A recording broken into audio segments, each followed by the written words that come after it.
there's a lot of things that inspired me to pursue music. Definitely one being my father, and my family, my parents were divorced as I was growing up, and so I was grateful to have a very important stepfather in my life too, who also showed me a lot of music. But my father, when I would visit him, we tended to do like a listening session, he had me on like a historical track as I visited him. So he was always showing me something new every time I came to see him, and I was often very resistant to it, because I tend to be resistant to new things. As much as I have moved all over the country in my life, because I've also done that, as you'd think I'd be adapted well to change by now, but sometimes things, I can be resistant to. So my dad would always play something for me, and then I'd always I don't like that. And then about a week later, I go, hey Dad, what was that song we were listening to last week? And he's like, oh, you want to hear it now? I'm like, no, I just want to know. He's like, you want to hear it? And I was like, okay, yeah, I want to hear it. And he'd always get these earworms, basically. He'd give me them every time I went to his place, and so there's that, from my father's side, and but really my inspiration to play jazz came when I was about 13. When I was one of the kids in a program where in certain parts of the country where they let you pick an instrument at a certain grade. I guess they did it everywhere now, but it felt like they didn't do it everywhere when I was a lot younger, and I had to pick 3 instruments, and then around that time I had been introduced to Bruce Springsteen and Clarence Clemens. His saxophonist was his sound and his playing and his music it inspired me to play the saxophone. And so I had this saxophone for a few years that I played in concert band, but I was not very dedicated to it, I would say. It wasn't until I moved to Kansas City, going into 7th grade, where I joined the jazz band. And I had this, I had an opportunity to solo, basically, but the way I got the solo is a little funny, and it's partly how I became a jazz musician. Or it's a big part, I should say. In school band, a lot of times, at least in my generation, kids didn't like soloing. And so it was almost considered like a punishment if you got a solo, because you have to stand in front of all the parents with their camcorders, wanting to videotape you. So it's all being documented, of course, across the whole neighborhood, basically. And I was a very obnoxious, well, I still am, a very obnoxious student. And I tended to try to get all the attention, and it didn't matter if it was good or bad, as long as it was attention.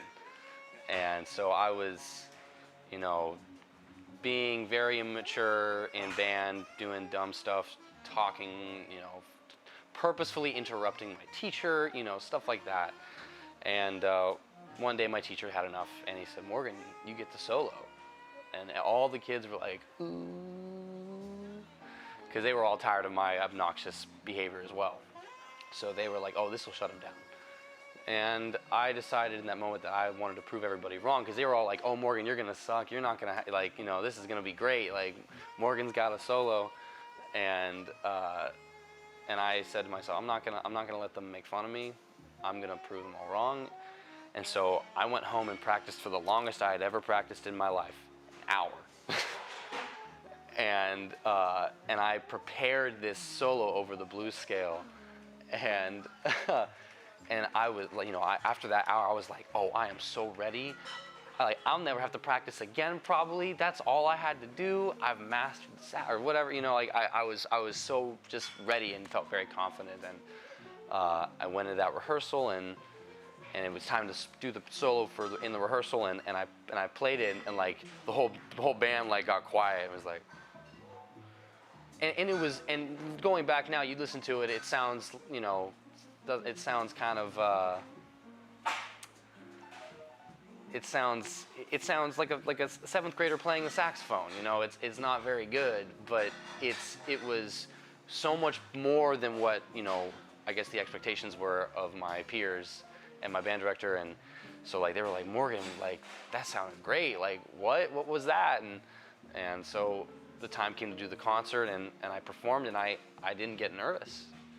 I noticed I had no stage fright, and I realized that I really enjoyed soloing. I enjoyed the spotlight. I enjoyed the attention. I enjoyed everybody's camera being, it was like I discovered I have something I'm good at now, because at that point, I didn't really know who I was or what I was going to be.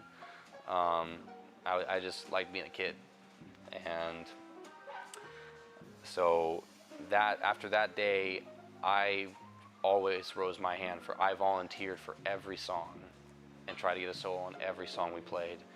And I usually got at least one or two.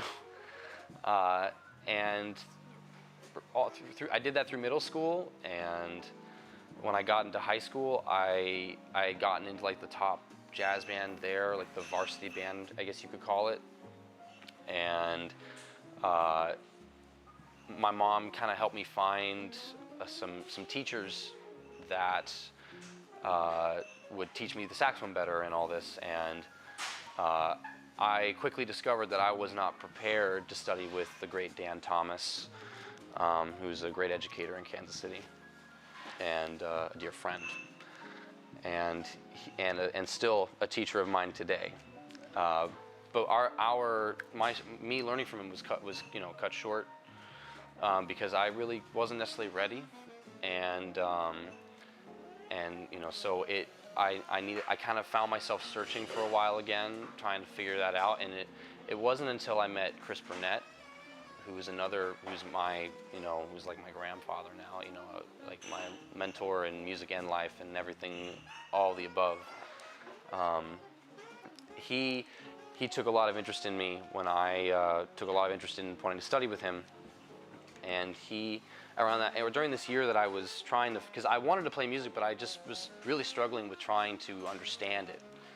And I couldn't seem to find a teacher that could get through to me. There was a great teacher I was with that had all these incredible, analogies, had all these great books. And even that couldn't get through to me. And it wasn't until I met Chris, where he taught in a certain way, and he was able to just open up my brain and start feeding it information. And as we started studying more and more, as I began to grow, he started taking me down to 18 the Vine, because the way I met him was through a jazz workshop, basically. My mom had found like a program for high schoolers to go and study jazz during the weekend at a community college in downtown Kansas City. And that's where Chris was teaching. And so that's how I met him. And so I would go to this community college to have, be in classes, and then I would have a lesson with Chris. And Chris started taking me down to 18th and Vine. We started doing this routine where we'd go to this place called Lufty's on 31st and Main Street. And it's a fried catfish spot. And we'd buy a pound of catfish, we'd split between us, and then he'd have me buy a piece of orange cake that we'd take to Miss White, who used to run the gift shop in the American Jazz Museum, which is where we were going to. And Chris immediately started introducing me to everybody in the community, everybody inside the museum, the security guards, who are some of my closest friends now still, who I just saw recently, all of the directors, the people that work the marketing, and like everybody. I was introduced to everybody in like a day. And I just started showing up more and more, and being on 18th and Vine, I started learning about the historical significance of it. And a few months later, I started wanting to be a part of, work at the museum. I wanted to find a way to engage more, and it basically, to cut this very long answer short,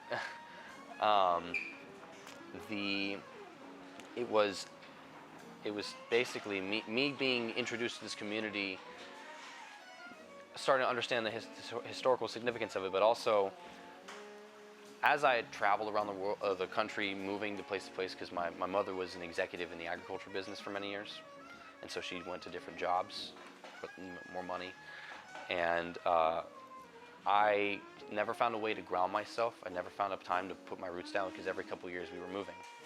So Kansas City was the longest place I lived in my adolescence. And it was where I was able to put my roots down. And I became all of a sudden found myself being adopted by all these different, aunties and, uncles and nanas and grandmothers and grandfathers and elder statesmen. They just all started pouring into me because I guess they saw something in me that I didn't at the time. I just all of a sudden felt like I had this family out of nowhere.